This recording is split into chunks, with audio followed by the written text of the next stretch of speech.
All suffering is born of desire. I come from a far-off country. I had some inner experiences on my own, and I would like to compare notes. By all means, do you know yourself? I know that I am not the body, nor am I the mind. What makes you say so? I do not feel I am in the body. I seem to be all over the place everywhere. As to the mind, I can switch it on and off, so to say. This makes me feel I am not the mind. When you feel yourself everywhere in the world, do you remain separate from the world, or are you the world? Both. Sometimes I feel myself to be neither mind nor body, but one single all-seeing eye. When I go deeper into it, I find myself to be all I see, and the world and myself become one. Very well. What about desires? Do you have any? Yes, they come, short and superficial. And what do you do about them? What can I do? They come, they go. I look at them. Sometimes I see my body and my mind engaged in fulfilling them. Whose desires are being fulfilled? They are part of the world in which I live. They are just as trees and clouds are there. Are they not a sign of some imperfection? Why should they be? They are as they are, and I am as I am. How can the appearance and disappearance of desires affect me? Of course they affect the shape and content of my mind. Very well. What is your work? I am a probation officer. What does it mean? Juvenile offenders are let off on probation, and there are special officers to watch their behavior and to help them get training and find work. Must you work? Who works? Work happens to take place.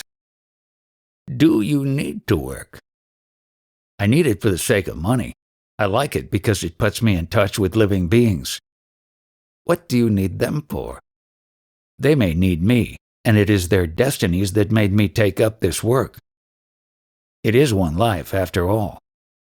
How did you come to your present state? Sri Ramana Maharshi's teachings have put me on my way.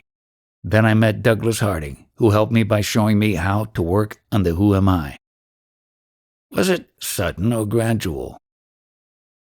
It was quite sudden, like something quite forgotten, coming back into one's mind, or like a sudden flash of understanding.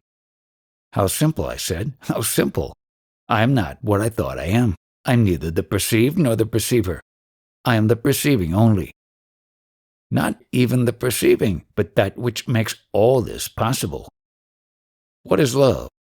When the sensation of distinction and separation is absent, you may call it love. Why so much stress on love between man and woman? Because the element of happiness in it is so prominent. Is it not so in all love? Not necessarily. Love may cause pain. You call it then compassion. What is happiness? Harmony between the inner and the outer is happiness. On the other hand, self-identification with the outer causes is suffering. How does self-identification happen? The self by its nature knows itself only. For lack of experience, whatever it perceives, it takes to be itself. Battered, it learns to look out, viveka, to live alone, vairagya. When right behavior, uparati, becomes normal, a powerful inner urge, mukmukshutva, makes it seek its source. The candle of the body is lighted, and all becomes clear and bright. What is the real cause of suffering? Self-identification with the limited, vayaktitva. Sensations as such, however strong, do not cause suffering.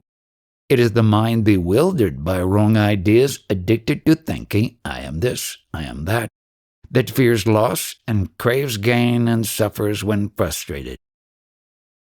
A friend of mine used to have horrible dreams night after night. Going to sleep would terrorize him. Nothing could help him. Company of the truly good satsang would help him. Life itself is a nightmare. Noble friendship, satsang, is the supreme remedy for all ills, physical and mental. Generally, one cannot find such friendship. Seek within. Your own self is your best friend. Why is life so full of contradictions? It serves to break down mental pride. We must realize how poor and powerless we are. As long as we delude ourselves by what we imagine ourselves to be, to know, to have, to do, we are in a sad plight indeed. Only in complete self-negation there is chance to discover our real being. Why so much stress on self-negation? As much as on self-realization, the false self must be abandoned before the real self can be found. The self you choose to call false is to me most distressingly real. It is the only self I know. What you call the real self is a mere concept, a way of speaking, a creature of the mind, an attractive ghost. My daily self is not a beauty, I admit, but it is my own and only self. You say I am or have another self. Do you see it? Is it a reality to you?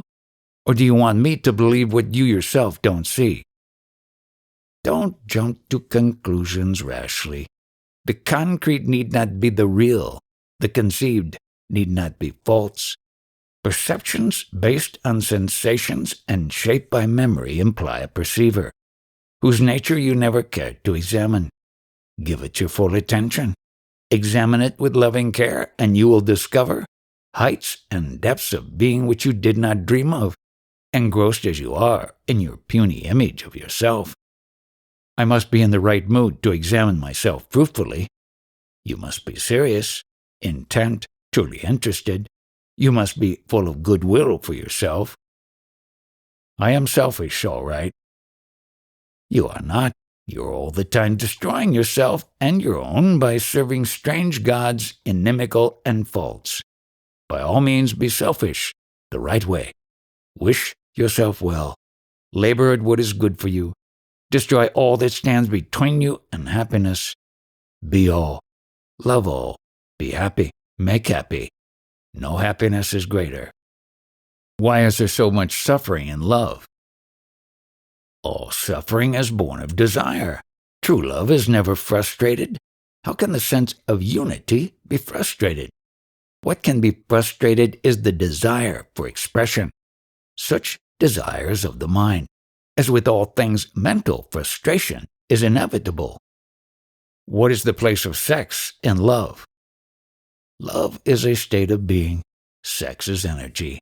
Love is wise. Sex is blind. Once the true nature of love and sex is understood, there will be no conflict or confusion. There is so much sex without love. Without love, all is evil. Life itself without love is evil. What can make me love? You are love itself, when you are not afraid. Living is life's only purpose. What does it mean to fail in yoga? Who is a failure in yoga? Yoga Brashta. It is only a question of incompletion. He who could not complete his yoga for some reason is called failed in yoga. Such failure is only temporary, for there can be no defeat in yoga.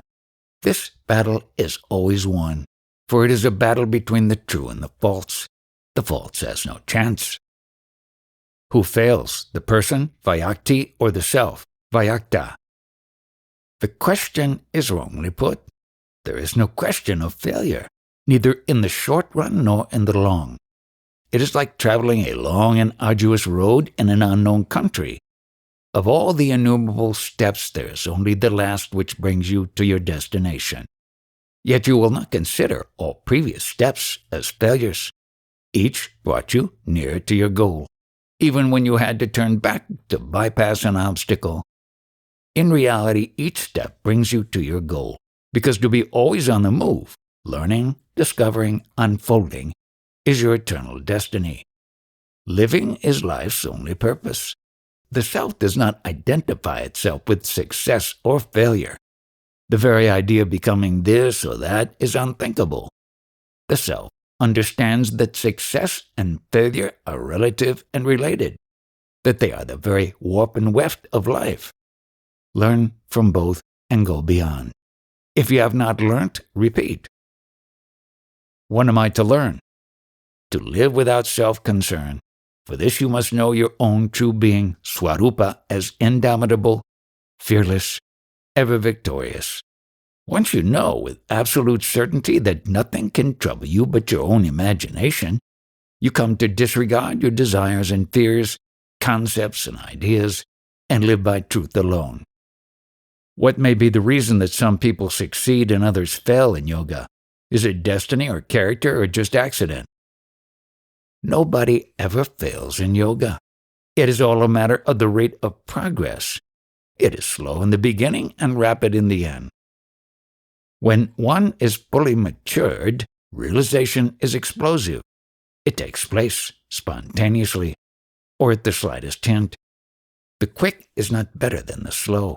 Slow ripening and rapid flowering alternate. Both are natural and right. Yet all this is so in the mind only. As I see it, there is really nothing of the kind. In the great mirror of consciousness, images arise and disappear, and only memory gives them continuity. And memory is material, destructible, perishable, transient. On such flimsy foundations, we build a sense of personal existence. Vague, intermittent, dreamlike. This vague persuasion, I am so-and-so, obscures the changeless state of pure awareness and makes us believe that we are born to suffer and to die. Just as a child cannot help growing, so does a man, compelled by nature, make progress. Why exert oneself? What is the need of yoga? There is progress all the time. Everything contributes to progress. But this is the progress of ignorance. The circles of ignorance may be ever widening, yet it remains a bondage all the same. In due course, a guru appears to teach and inspire us to practice yoga, and a ripening takes place as a result of which the immemorial night of ignorance dissolves before the rising sun of wisdom. But in reality, nothing happened. The sun is always there. There is no night to it. The mind, blinded by the I am the body idea, spins out endlessly its thread of illusion. If all is a part of a natural process, where's the need of effort? Even effort is a part of it. When ignorance becomes obstinate and hard and the character gets perverted, effort and the pain of it become inevitable. In complete obedience to nature, there is no effort. The seed of spiritual life grows in silence and in darkness until its appointed hour. We come across some great people who in their old age become childish, petty, quarrelsome, and spiteful. How could they deteriorate so much? They were not perfect yogis, having their bodies under complete control, or they might not have cared to protect their bodies from the natural decay. One must not draw conclusions without understanding all the factors. Above all, one must not make judgments of inferiority or superiority. Youthfulness is more a matter of vitality, prana, than of wisdom, jnana. One may get old, but why should one lose all alertness and discrimination? Consciousness and unconsciousness, while in the body, depend on the condition of the brain. But the self is beyond both, beyond the brain, beyond the mind. The fault of the instrument is no reflection on its user. I was told that a realized man will never do anything unseemly. He will always behave in an exemplary way. Who sets the example? Why should a liberated man necessarily follow conventions? The moment he becomes predictable, he cannot be free. His freedom lies in his being free to fulfill the need of the moment, to obey the necessity of the situation. Freedom to do what one likes is really bondage, while being free to do what one must, what is right, is real freedom. Still, there must be some way of making out who has realized and who has not. If one is indistinguishable from the other, of what use is he? He who knows himself has no doubts about it, nor does he care whether others recognize his state or not. Rare is the realized man who discloses his realization, and fortunate are those who have met him, for he does it for their abiding welfare. When one looks round, one is appalled by the volume of unnecessary suffering that is going on. People who should be helped are not getting help. Imagine a big hospital ward full of incurables, tossing and moaning. Were you given the authority to kill them all and end their torture, would you not do so? I would leave it to them to decide. But if their destiny is to suffer, how can you interfere with destiny? That destiny is what happens. There is no thwarting of destiny. You mean to say everybody's life is totally determined at birth? What a strange idea. Were it so, the power that determines would see to it that nobody should suffer. What about cause and effect? Each moment contains the whole of the past and creates the whole of the future. But past and future exist in the mind only. Time is in the mind, space is in the mind. The law of cause and effect is also a way of thinking. In reality, all is here and now, and all is one. Multiplicity and diversity are in the mind only. Still, you are in favor of relieving suffering, even through destruction of the incurably diseased body. Again, you look from outside while I look from within. I do not see a sufferer. I am the sufferer. I know him from within and do what is right spontaneously and effortlessly. I follow no rules nor lay down rules. I flow with life, faithfully and irresistibly. Still, you seem to be a very practical man in full control of your immediate surroundings. What else do you expect me to be? A misfit? Yet you cannot help another much. Surely I can help. You too can help. Everybody can help. But the suffering is all the time recreated. Man alone can destroy in himself the roots of pain. Others can only help with the pain, but not with its cause, which is the abysmal stupidity of mankind. Will this stupidity ever come to an end? In man, of course, any moment. In humanity, as we know it, after many years. In creation, never, for creation itself is rooted in ignorance. Matter itself is ignorance. Not to know and not to know that one does not know is the cause of endless suffering. We are told of the great avatars, the saviors of the world. Did they save? They have come and gone, and the world plods on. Of course they did a lot and opened new dimensions in the human mind. But to talk of saving the world is an exaggeration. Is there no salvation for the world? Which world do you want to save? The world of your own projection? Save it yourself. My world? Show me my world and I shall deal with it. I am not aware of any world separate from myself, which I am free to save or not to save. What business have you with saving the world, when all the world needs is to be saved from you? Get out of the picture and see whether there is anything left to save. You seem to stress the point that without you, your world would not have existed, and therefore the only thing you can do for it is to wind up the show. This is not a way out. Even if the world were of my own creation, this knowledge does not save it. It only explains it. The question remains, why did I create such a wretched world, and what can I do to change it? You seem to say, forget it all and admire your own glory. Surely you don't mean it. The description of a disease and its causes does not cure it. What we need is the right medicine. The description and causation are the remedy for a disease caused by obtuseness and stupidity. Just like a deficiency disease is cured through the supply of the missing factor, so are the diseases of living cured by a good dose of intelligent detachment. Viveka Vairagya. You cannot save the world by preaching counsels of perfection. People are as they are. Must they suffer? As long as they are as they are, there is no escape from suffering. Remove the sense of separation, and there will be no conflict. A message in print may be paper and ink only. It is the text that matters. By analyzing the world into elements and qualities, we miss the most important, its meaning. Your reduction of everything to dream disregards the difference between the dream of an insect and the dream of a poet. All is dream, granted, but not all are equal. The dreams are not equal, but the dreamer is one. I am the insect, I am the poet in the dream. But in reality I am neither.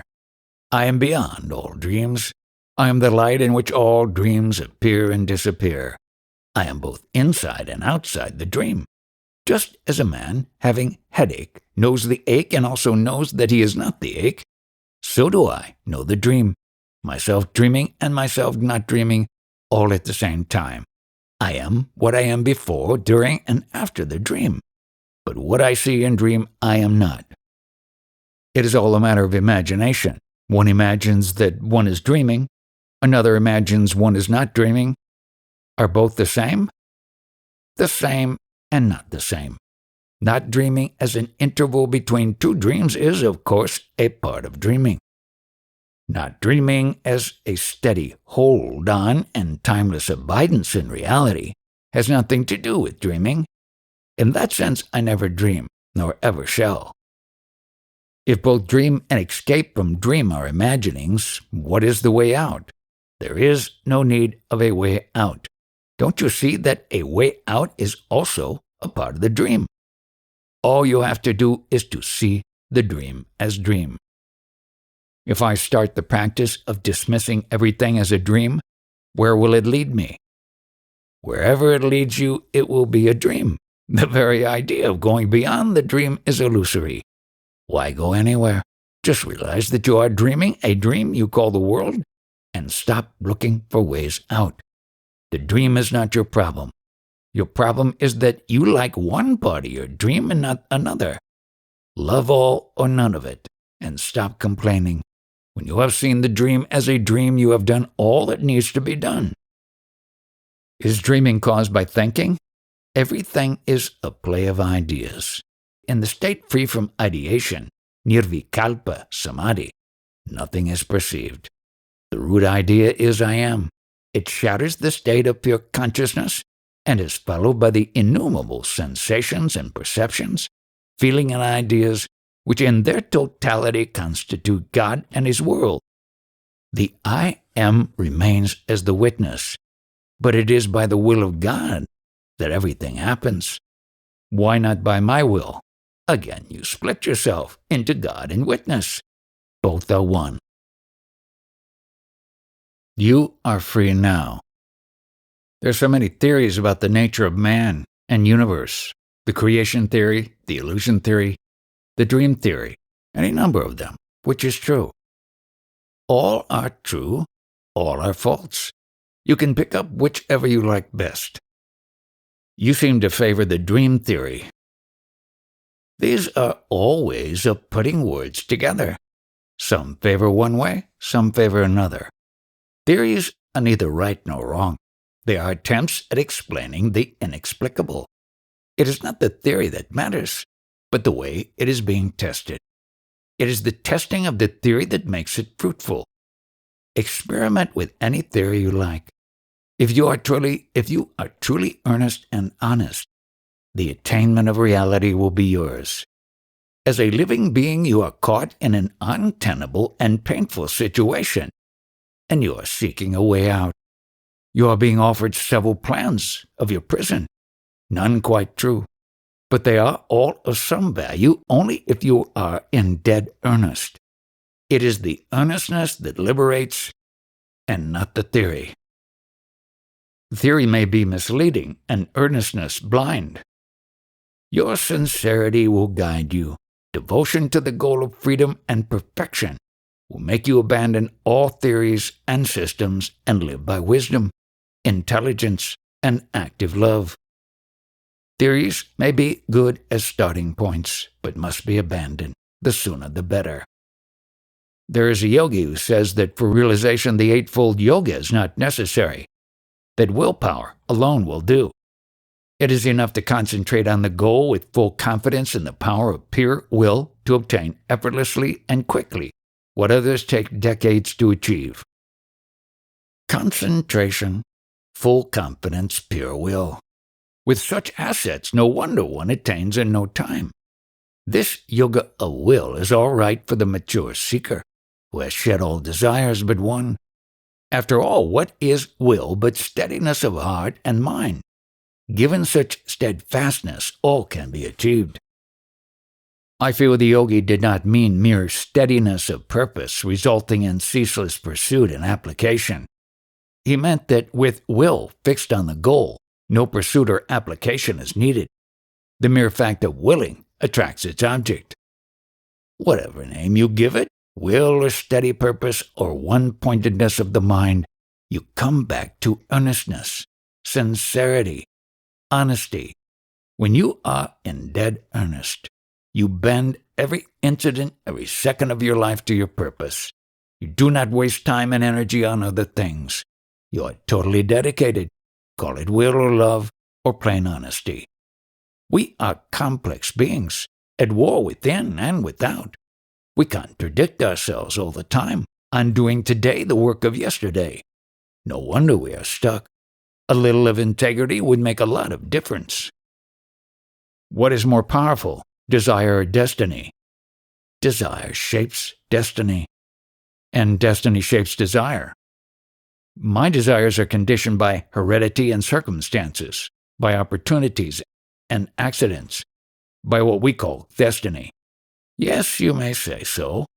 At what point am I free to desire what I want to desire? You are free now. What is it that you want to desire? Desire it. Of course I am free to desire, but I am not free to act on my desire. Other urges will lead me astray. My desire is not strong enough, even if it has my approval. Other desires which I disapprove of are stronger. Maybe you are deceiving yourself. Maybe you are giving expression to your real desires, and the ones you approve of are kept on the surface for the sake of respectability. It may be as you say, but this is another theory. The fact is that I do not feel free to desire what I think I should. And when I seem to desire rightly, I do not act accordingly. It is all due to weakness of the mind and disintegration of the brain. Collect and strengthen your mind, and you will find that your thoughts and feelings, words and actions align themselves in the direction of your will. Again, a counsel of perfection. To integrate and strengthen the mind is not an easy task. How does one begin? You can start only from where you are. You are here and now. You cannot get out of here and now. But what can I do here and now? You can be aware of your being here and now. That is all. That is all. There is nothing more to it.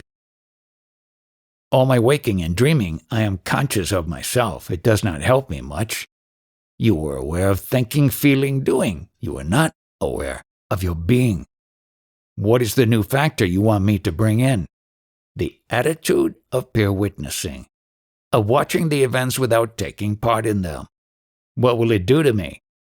Weak-mindedness is due to lack of intelligence, of understanding, which again is the result of non-awareness. By striving for awareness, you bring your mind together and strengthen it. I may be fully aware of what is going on, and yet quite unable to influence it in any way. You are mistaken. What is going on is a projection of your mind. A weak mind cannot control its own projections. Be aware, therefore, of your mind and its projections. You cannot control what you do not know. On the other hand, knowledge gives power. In practice, it is very simple. To control yourself. Know yourself. Maybe I can come to control myself, but shall I be able to deal with the chaos in the world? There is no chaos in the world except the chaos which your mind creates. It is self-created, in the sense that at its very center is the false idea of oneself as a thing, different and separate from other things. In reality, you are not a thing, nor separate. You are the infinite potentiality, the inexhaustible possibility. Because you are, all can be. The universe is but a partial manifestation of your limitless capacity to become. I find that I am totally motivated by desire for pleasure and fear of pain. However noble my desire and justified my fear, pleasure, and pain are the two poles between which my life oscillates. Go to the source of both pain and pleasure, of desire and fear. Observe, investigate, try to understand. Desire and fear both are feelings caused by physical or mental factors. They are there, easily observable. But why are they there? Why do I desire pleasure and fear pain? Pleasure and pain are states of mind. As long as you think you are the mind, or rather the body-mind, you are bound to raise such questions. And when I realize that I am not the body, shall I be free from desire and fear? As long as there is a body and a mind to protect the body, attractions and repulsions will operate. They will be there, out in the field of events, but will not concern you. The focus of your attention will be elsewhere. You will not be distracted. Still, they will be there. Will one never be completely free? You are completely free even now. What you call destiny karma is but the result of your own will to live. How strong is this will you can judge by the universal horror of death. People die willingly quite often, only when the alternative is worse than death. But such readiness to die flows from the same source as the will to live, a source deeper even than life itself. To be a living being is not the ultimate state. There is something beyond, much more wonderful, which is neither being nor non-being, neither living nor not living. It is a state of pure awareness, beyond the limitations of space and time. Once the illusion that the body-mind is oneself is abandoned, death loses its terror. It becomes a part of living.